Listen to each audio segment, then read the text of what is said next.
Estamos aqui com Marcos Paulo, supervisor do programa Bolsa Família. E nós vamos esclarecer algumas dúvidas para toda a população relacionada ao cadastro único, relacionada ao programa Bolsa Família. Marcos, praticamente vamos poder até falar assim, em todo o Brasil teve muitas famílias que terminaram tendo o seu benefício suspenso, o benefício do Bolsa Família. Realmente foi um problema geral, certo? Principalmente por causa das famílias unipessoais, que nós falamos inclusive na entrevista anterior, certo? Mas não somente as famílias unipessoais, também pessoas com dados divergentes no sistema tiveram, infelizmente, o seu benefício bloqueado, em alguns casos, o benefício cancelado. E nós temos orientado, na medida do possível, algumas pessoas os procedimentos que elas devem tomar nessa situação. E a gente vai falar um pouquinho mais sobre essa situação dos unipessoais. Bom, Marcos, com relação a essas famílias que tiveram o seu benefício cortado, suspenso, e realmente ela vê que tem como comprovar que ela continua dentro dos critérios que permite a ela continuar recebendo esse benefício. Quais as providências que essas famílias deverão tomar para ter o seu benefício voltado, ou seja, para ter o seu benefício de volta? A principal providência é a pessoa procurar o equipamento, os CRAs, certo? É o principal, porque a única forma que a família ela vai ter como comprovar para o governo federal a sua real situação é através da atualização do cadastro.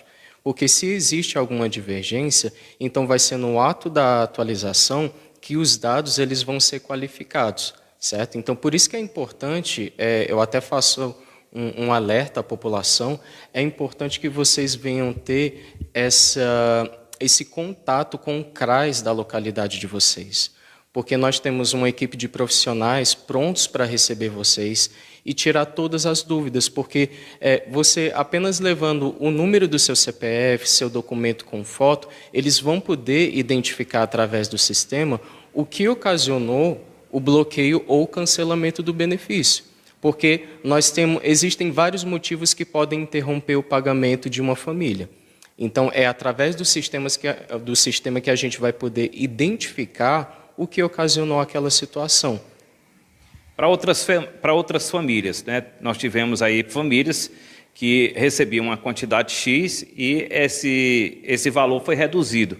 O que é que motivou essa redução de benefício, daquilo que eles recebiam para o que eles passaram a receber agora? Pronto. Para isso a gente vai voltar lá naquela primeira entrevista, Eu tinha falado sobre o portal do Cadastro Único. O portal do Cadastro Único, para quem não conhece, ele é um portal que ele é muito transparente. Ele mostra todas as informações, não só da família, como também dos integrantes daquela família. E a partir do momento que esse portal ele veio a funcionar, então foi implantado também dentro do sistema do Cadastro Único as informações do CNIS.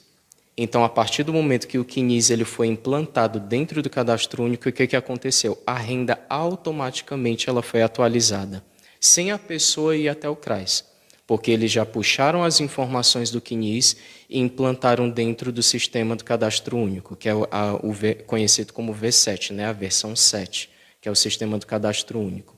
Então, a partir do momento que houve essa atualização, automaticamente essas informações elas foram levadas para o sistema de benefícios. Então, a partir do momento que foi identificado que existia essa renda diferente dentro do núcleo familiar, alguns benefícios eles sofreram esse bloqueio e esse cancelamento, e algumas famílias elas entraram na regra de proteção. Então, por que eu estou, Marcos, recebendo só a metade do Bolsa Família? Por causa da regra de proteção. O que é a regra de proteção? Ela funciona da seguinte forma: quando foi identificado que a família ultrapassou o limite, certo? A renda limite do Bolsa Família, ela passa a receber apenas 50% do que ela recebia anteriormente, por até 2 anos. Isso não significa que vai ser os 2 anos completos, é por até 2 anos. Então, esse 50%, pela lógica, ele vai servir para que a família ela venha se estabilizar e o benefício ele não venha ser cortado por imediato, certo? Então, provavelmente essa família que ela está recebendo a metade do benefício é porque ela já entrou na regra de proteção. Aí, de repente, a pessoa fala assim, Marcos, mas eu atualizei o meu cadastro, eu estou dentro do perfil. Então, provavelmente, a responsável pelo cadastro, ela excluiu alguém que tinha renda. Então, ela ficou recebendo a metade do benefício e quando for comprovado que aquela composição realmente ela está correta, então vai voltar o valor integral. Bom, com relação à questão das famílias unipessoais, geralmente foram as famílias que mais foram afetadas com esses cortes. Por conta de quê, Marcos? Infelizmente, nós tivemos aí um grande volume de famílias que fizeram cadastro informando que moravam sozinhas, certo? Só porque esse volume de famílias cresceu de uma forma absurda. Então, o que acontece? Imediatamente, foram todas bloqueadas, né? Como eu já tinha falado até na entrevista anterior, né, sobre essa situação dos unipessoais. E foram todos, infelizmente. Até aquelas pessoas que realmente tinham perfil para estar recebendo o benefício, elas também foram atingidas. Então, devido a esse alto volume que teve de famílias unipessoais, ocasionou esse bloqueio em massa e nós tivemos que começar esse trabalho da busca ativa, né? A gente começou a visitar, né? As equipes de visitadores, melhor dizendo, começaram a visitar todas essas famílias unipessoais para que pudessem ser comprovado que realmente aquela família ela mora sozinha. Aí, de repente, alguém pergunta, Marcos, mas como é que vai comprovar que realmente a família mora sozinha? Primeiramente, a visita é a principal.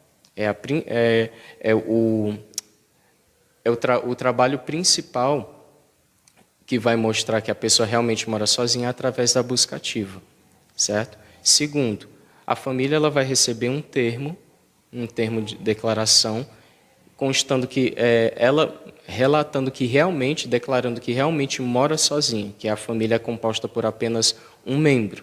Ela vai assinar esse termo, certo? E esse termo, no caso, a gente já vai falar sobre ele em relação às atualizações que houve. Eu posso estar falando agora, nesse momento? Pronto. Então, eu já vou me adiantar. O que acontece? Nós tivemos uma atualização agora recentemente e o sistema ele está exigindo que todas as pessoas que declaram que moram sozinhas, elas venham assinar esse termo e elas venham apresentar também um documento com foto para ser anexado no sistema.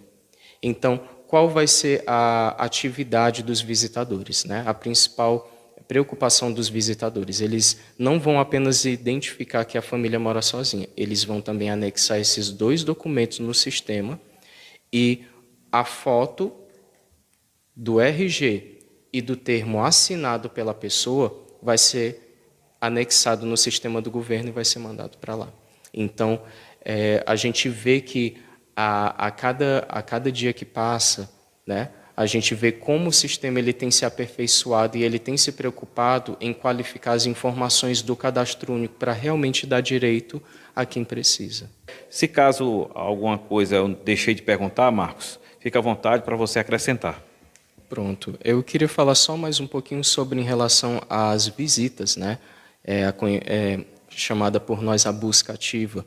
Então, essas visitas elas estão sendo realizadas a todo vapor. Nós temos aí uma equipe de visitadores que eles têm se dedicado todos os dias a buscar essas famílias, a alcançar essas famílias. Muitas das famílias elas não são, infelizmente, localizadas, mas porque o endereço que ela informa no cadastro único não corresponde, né?